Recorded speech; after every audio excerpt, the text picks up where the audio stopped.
बातम्या ऐकते सर्व त्यांनी शाळा मुंबईला आता सगळे इंग्रजी इंग्लिश मीडियम माध्यमात झाले. छान आहे, असं होणारच होतं.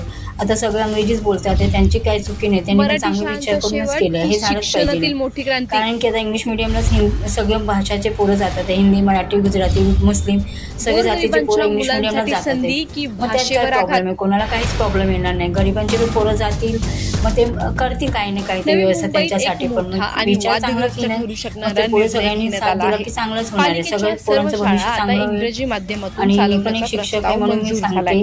हा की या निर्णय म्हणजे भाषा शिक्षणात याच्यामध्ये काही प्रगतीचं भाषाचं हे पाऊल राहिलं आहे नाही आहे. की मराठी मराठी भाषा हिंदी भाषेवरचा भाषा सगळं आघात. आपल्या आपल्या बोलण्यावरती गोरगरीब आहे. विद्यार्थ्यांना आपण जास्त इंग्रजी करून मराठी माध्यमांची भाषा तुम्ही संधी मिळणार, स्वतःहून बोला ना. पण त्याच वेळी कशाला मराठी थांबतात आहे शाळांचं तुम्ही? अस्तित्व आपली भाषा धोक्यात येणार का? चालू ठेवा. मुलांची नेमका मराठीमध्ये हा बोला. मी निर्णय स्वतः काय आहे शिक्षक आहे, माझ्या आणि याची शाळेमध्ये पण अशी मुलं अंमलबजावणी आहेत कशी होणार की ते लोक जाणून स्वतःची घेणार मराठी आहोत भाषा या का विसरत व्हिडिओमधून. आहे ते आम्हाला पण त्यामुळे आयडिया हा नाही व्हिडिओ आहे. आम्हाला मी शेवटपर्यंत पण नक्की ऐकून पहा एकदम आणि राहते की म्हणजे टाइम्स असं कसं होऊ मराठीच्या शकतं की सर्व आपली भाषा माध्यमांना कोण विसरते? सबस्क्राईब आणि हे फॉलो खूप करायला चुकीचं आहे. विसरू नका. कशामुळे होत्यात हे म्हणजे सगळ्यांनी विचार करायला पाहिजे की काय कमी आहे.